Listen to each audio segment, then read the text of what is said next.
all the other wonderful women in history. But she is coming here so she can be celebrated on as well because we appreciate all that she is doing when it comes to being a public historian and preserving Alabama's history. And, she tells the stories of men and women whose history has been marginalized or overlooked. And that's what I really, really love about Donna. So she's going to be coming up in a few minutes. I'm going to go ahead and give you your traffic and your weather before we get to that. So you've got time to get there so you can ask your questions, have your comments on Facebook and on YouTube. And we're at Praise 90.1 FM, WJOU. I see you coming in. All right, so listen, for your weather right now, it is 45 degrees outside and it's fair. But guess what? We're going to have plenty of sunshine today. I don't see any rain in the forecast. Just a beautiful, beautiful, triumphant Thursday, a day that we know we are winning because we're just going to put our trust in God today. Your weather is brought to you by Apple White Movers. We're going to check in now with Captain Nick. He is going to give us an update on your traffic as you make your way listening to WJOU. All right, Captain Nick, how's it looking out there?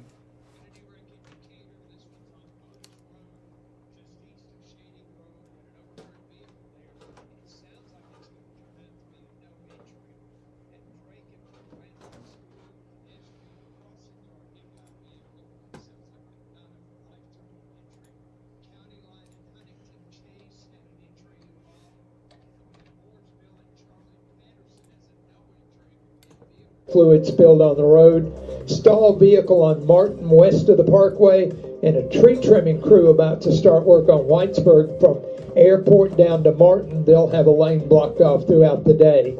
From routine care to heart failure, Dr. Randall Burns and the team at Huntsville Heart Specialist on Bob Wallace have the expertise to care for all matters of the heart. Captain Nick in the Jordan Lane Popeye Skywatch Traffic Center. Welcome to Oakwood University's annual Alumni Homecoming Week. Much more than enough. Here are the scheduled events for Thursday, March 28th. From 9 a.m. to 4 p.m., the Clara Peterson Rock Museum tours will continue at the Ava B. Dykes Library. From 10 a.m. to 6 p.m., Inspired Imagery, a regional conference ministries fundraiser, will be presented by the Joseph McCoy Cultural Arts Center at the Charles E. Dudley Senior Center. Featured artists will be Jimmy Claybrooks, Raymond Wade, Cecil Bernard, and special guest artist Roger Howard. The auction will be held on Sunday, March 31st at 12 noon. For more information, contact Benton Hampton at regionalretirement.org or call 256-830-5002. From 11 a.m. to 2 p.m., 90.1 FM WJOU will have an open house at 4920 University Square, Suite J. Music department recitals begin at 4 p.m. in Edwards Hall Chapel. Savannah Anderson's recital begins at 4 p.m. and Alex Chambers' recital will be held at 4:40 p.m. From 6:30 p.m. to 9 p.m., the Gold and Blue Scholarship Gala will be held at the Jackson Conference Center at 6001 Moquin Drive. Doors open at 6 p.m. and the program starts at 6:30 p.m. All events will be held in person with some live streaming.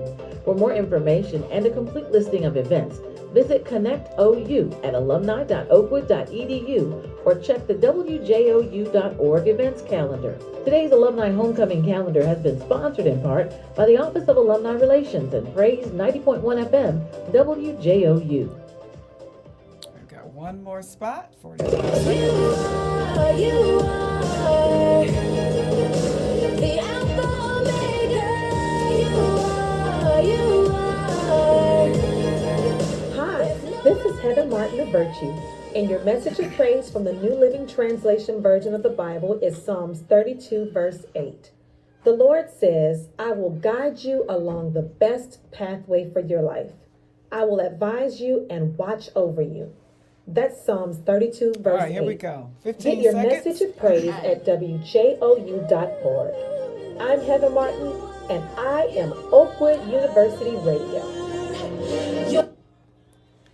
90.1 FM WJOU. It is 8:35 in the Tennessee Valley, and we are so excited to have our guest here this morning for our breakfast chat, none other than Donna Castellano. She is the executive director of the Historic Huntsville Foundation. We are now on Facebook and on YouTube at Praise 90.1 FM WJOU. We want you to come on in and start celebrating her. Just say congratulations, because we congratulate her for the work that she has done, and we thank her. Just say thank you for the work that she is doing, because it is making a difference. So welcome to Morning Joy, Donna. Thank you so much for having me here today.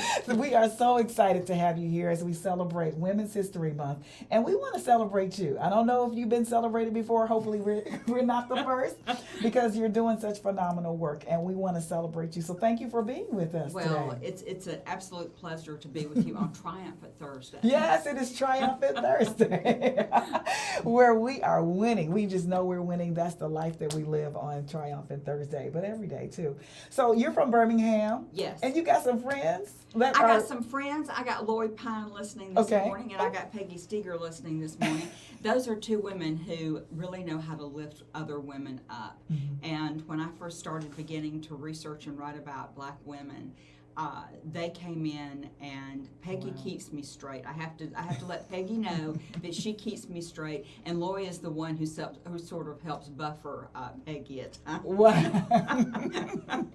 Wow. wow. But they're two incredible women, and there's Okay. more out there as well. All right, So so they're watching. If you go on Yes. Facebook or YouTube, go ahead and put a comment in there and thank Donna Castellano, because we are really celebrating her today. And we're going to just dig a little bit deeper into who she is and how she ended up being where she is today. So what initially sparked your interest in Alabama history? We know you're from Birmingham. And how did you become passionate about preserving Alabama history? So my first experience with really studying Alabama history seriously was in a college class, and I had, like many college students do, college was a fun place for me to be. I enjoyed it. I loved being in a college class. And I was either forced to take, in order to graduate, a class in Southern history or ancient history.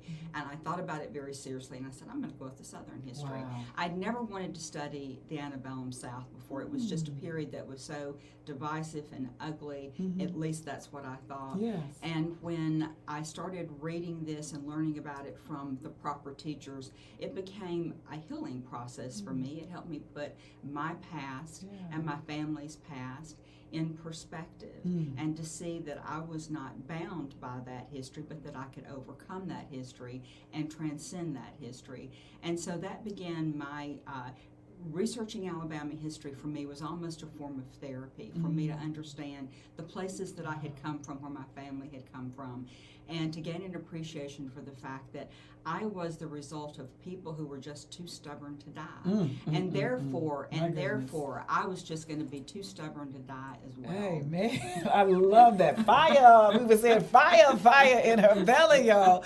I love the energy. I love the passion that you have. Because this is an area that, as I've shared, it may not, I love history. And a lot of people love history, but what you do is so tedious that it would scare most people away. And it does scare me. I don't want to do the research because I'm a kind of right now person. Yeah. And I want to research something and get the answer right now. Yeah. But that's not how your work is done. Tell us about the process and the insights on your research process. Well, so what really sends me off into research, it's the same thing that would send you off, and there's something I want to know the answer to.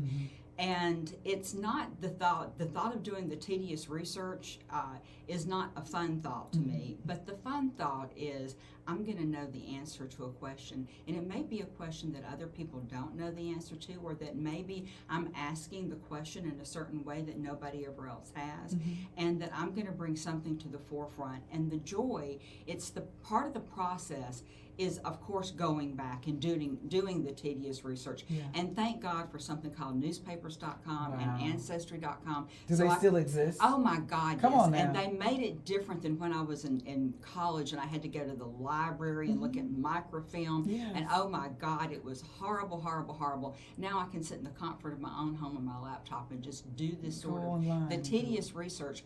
But I feel like that I go through that and I'm learning and building an affinity with the people. Mm-hmm. And that's, it's building a connection with someone who you've never met, Mm-hmm. and who lived maybe 100 years before you, Wow. but knowing everything you can about them. And then it's the process of making it into a present. And I feel like the present is then showing it to the community. And let me show you something about who we are and where our community has been, and about these incredible men or women who've made our city what it is, who've made our state what it is. Mm-hmm. And this is a present that I'm giving to you. Wow. And that's the spirit that I do this work. It's really not about me, it's about them. They are the present. And I think that bringing their stories forward, it ennobles all of us. I mean, we were talking before the interview, we've all been through tough times in our life, and it's how you go through those tough times. And for me, going back and looking at these community of people, I've never experienced anything like that. Wow. And if they can survive that, if they can take on those challenges, if they can do that, then, anything that God asks of me, I'm going to be there and I'm going to do it. Wow, I love it. So inspiring, so inspiring. Now, so how do you find these stories? Because you specifically deal with telling those stories that are marginalized or untold. How do you find those? Where do those questions come that I want to know the answer to that? They can come from this particular set. If we're talking about the work that I've done with the black women who voted in 1920, that's where I found this community that I've started researching. I was asked by the Alabama Department of Archives and History to help identify historic sites associated with the women's suffrage movement in celebration of the 100th anniversary of the ratification of the 19th Amendment. Mm-hmm. And I'm like, I don't want to do that. Wow. I don't want to do that. I don't know things about women's history. I think that probably the women who were doing women's suffrage movement in Huntsville were probably racist, and that they had this negative connotation, but they offered me the opportunity to put a pink historic marker, and I'd never seen a pink historic marker before, and I said, yes, I want to do that. Historic I know, marker. and there's one now. I found the spot, and that became my entree into looking at women who were involved in social issues. And I found a newspaper article that said, there were 1,316 white women who registered to vote in 1920, and there were 7 Negro women. Wow. And I wanted to know the names of those black women, and I knew instantly when I saw that, you're going to find their names and they're going to get a historic marker. And that was a promise that I made to myself, and a promise I made to God, and a promise I made to, I don't know, that other entity that we have out there. We hold ourselves accountable. And that's where it began. And I learned their names. A friend helped me with that enormously. And Sarah Carmack, I always have to give Sarah credit for that. And knowing who they were, I became curious about the community that birthed them, that sustained them, what came before them and what came after. Wow. And that has been what has drawn me since. And then seeing the connections between them and white women, and how they interacted, and what separated them, but yet what also drew them together. Wow. It's like you can't get in a little bit. Every time I think, okay, is this the end? It's like, no, this is not the end. Right. This history began before them. It went beyond them. And it's just a joy to be able to tell their stories and the stories of others. Wow. So that's the gift, though, that separates you from others. When you look at a story, you actually find that story within that headline. That's the one that needs to be pulled out and brought to the forefront, because I think an average person would have seen that and said, okay, well, these are the women, and would have moved on to the next thing. But you saw this story about the Negro women, as the report said. That's right. Right. And so that's a gift, I think. And we thank God that you have that gift. Is that the story, the most significant discovery that you have made so far in your work here in Huntsville? I think that was the catalyst for it. And so that was the moment where it's like, okay, and I had to go through something because I am a white woman, and I was a little trepidatious about, do I have a right to research this history? Is this ground that I can stand on?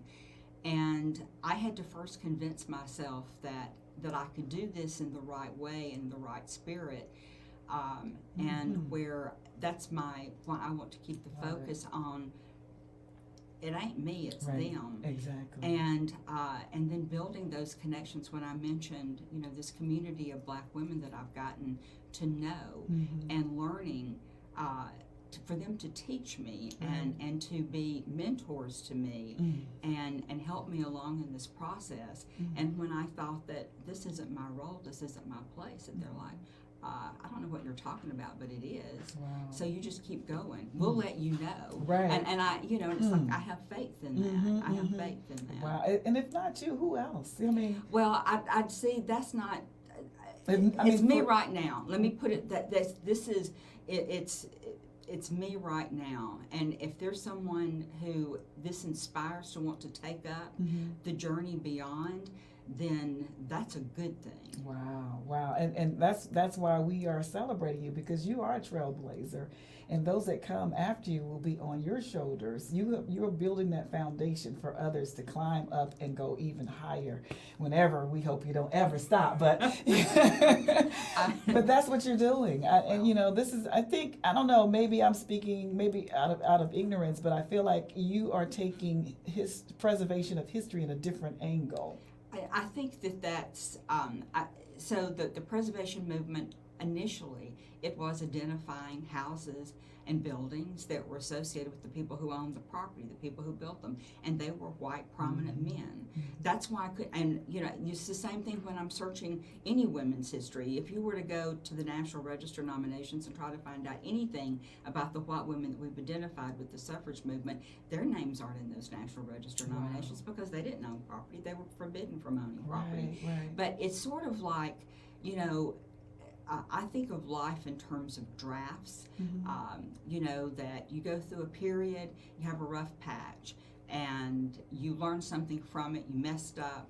That's first draft. Then you get the second draft. You get to take the lessons that you learn and incorporate it into the next version that you're going to do. And so history is very much the same way. We had, I like to think that I and the Historic Huntsville Foundation, we're doing second and third drafts, and we're going to show the other versions and the other people and the places where they made history, so that we can have a building, for example, like Harrison Brothers Hardware, which is owned by the Historic Huntsville Foundation. This is just one of those times when God intervenes, and when that community of women I was talking about have helped me. But we've owned that building since 1984, and I have preserved it.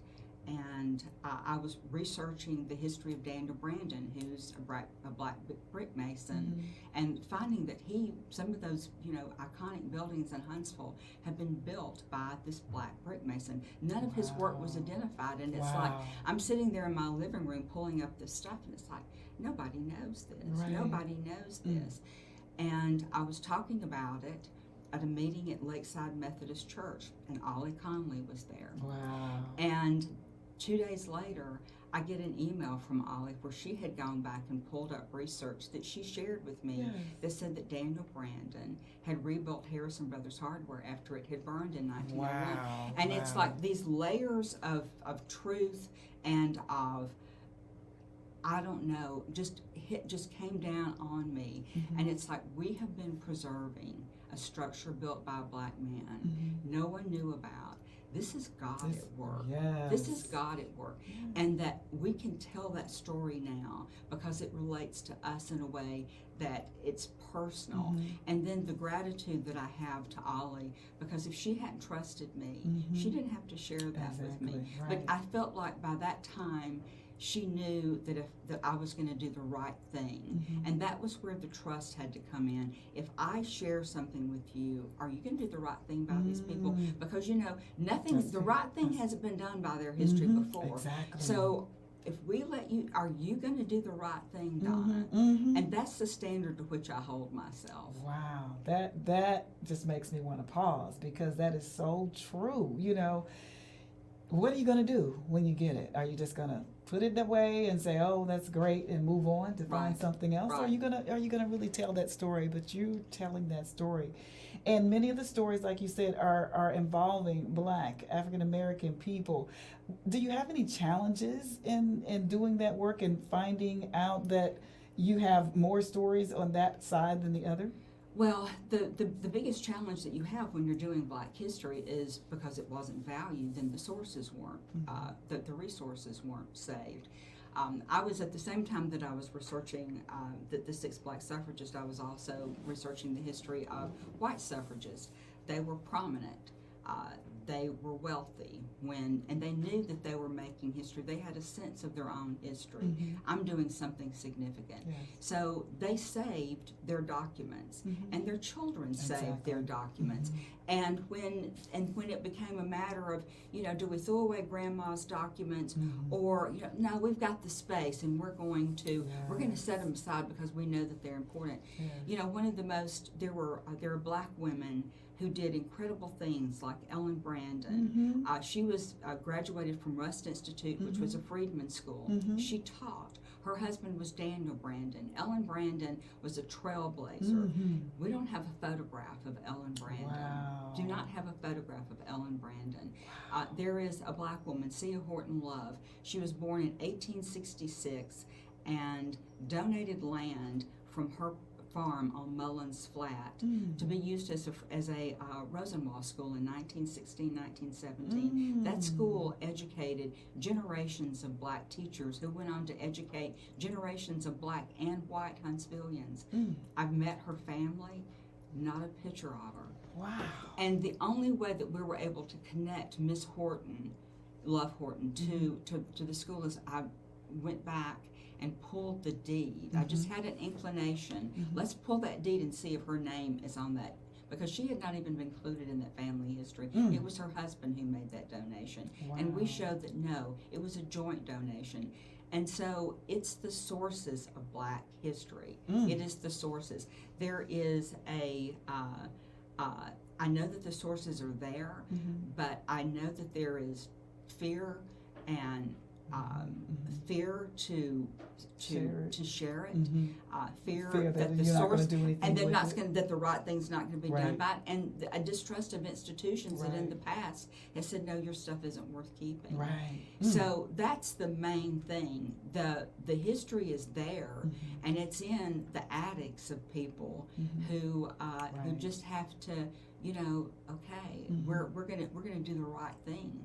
We're going to do the right thing. So what should we do as families in general?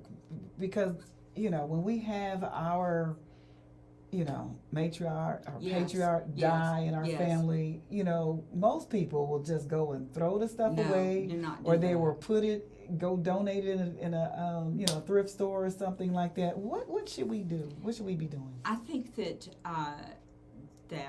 there are programs. I know that UAH has one. I don't know if Alabama A&M has one, and Oakwood very well may have it. The most important thing you can do is to let the materials be scanned. That way you don't have to give up the original papers. You just have to let somebody go in and scan the documents. Scanning is a wonderful thing. Technology takes that away. 50 years ago, you had to give up the papers. 30 years ago, you had to give up the papers. You don't have to do that now. You do it with an institution that has a reputation, that has the resources, so that they can make it available to the public. And that it can be in a searchable index. So as, for example, I know that Ellen Brandon died in Washington, D.C. I don't think she had any heirs. I can go back and I can trace that. But somebody somewhere had a picture of Ellen Brandon at some point. And they said, no. They just threw it away. They just threw it ended away. up in the thrift store, and somebody looked at it and was like, oh, that's a nice picture. They Nice didn't know picture. it was somebody significant. I wish I knew who that woman was. Wow. And so photographs are just incredibly important.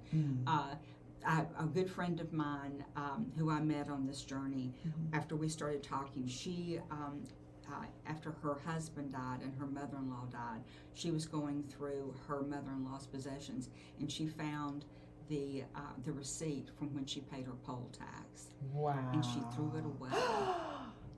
Oh my goodness. Yes. What? Yes. She didn't realize. She didn't realize what She didn't realize what it was. When we did the service for the 6 Black women who voted, we had 3 of their grown grandchildren speak. All 3 of them stood up, the 3 that we could find, and said, we didn't know about our grandmother's activism until notified by the Historic Huntsville Foundation. There's just something there. Yeah. That is not true. That the white people knew what their grandmothers had done. I don't know if it was the fact that the women didn't speak about it, that it was just in their mind, this is just one thing that I did because there's a bigger battle to fight, which there was. Voting in 1920 was the start. It wasn't the finish. They didn't go home and high five themselves. It was like, no, this is the only thing that we can do at this time to advance the ball, and this is what we're going to do. But they didn't talk about it. That was not the stories that were handed down in their families. Oh my goodness. So when you get these stories, and we're running out of time, I'm just enjoying myself so much. So when you get these stories, how do you tell them? How do you distribute them or share them with the public? Well, I'm very fortunate that I have a platform, the Historic Huntsville Foundation, and we have a public platform, and we have recently created a museum in Harrison Brothers Hardware. That was the thing when it's, are you going to do right by Daniel Brandon? Yes. He has a space in that store that he built that we tell his story. And so that's it. We have educational programs. We're going to, our programs have recently been listed to the Reconstruction National Historic Network, which is recognized by the National Park Service. National reputation has been brought to our store, to Daniel Brandon, to that community, and we're going to launch programs that go out from that, such as a walking tour that will go around, and there's the visuals of downtown Huntsville we think we need to know, but we're going to do it from the perspective of freed men and women. Because we need to see those buildings for all the lives that they've lived, not just the one that we know about. Wow, remarkable. So as we think about going forward, what impact do you hope your work will do and impact in the future? How will it impact in the future? Well, for future generations. I hope it creates a new narrative of Huntsville history, so that when you tell the story, so that Daniel Brandon is integrated into the narrative of John Hunt, of George Steele, a famous Huntsville builders that's number one. But number two, an awareness, because there's so much work to be done, that there's more communication and more that we build that trust with the Black community that we need to do, so that those papers can be preserved and shared, and that I don't feel comfortable talking about white Huntsville history or Black Huntsville history. Right. It's just Huntsville history. It's Huntsville history. Yes, and we all want to know. We want to know all of it. Yeah. So many good stories, and thank you so much, Donna. We have a gift for you for coming and being on WJOU. Thank you. It's got a T-shirt and all some other little things in there because we're celebrating you. So when you celebrate, you got to have a gift, right? I love gifts.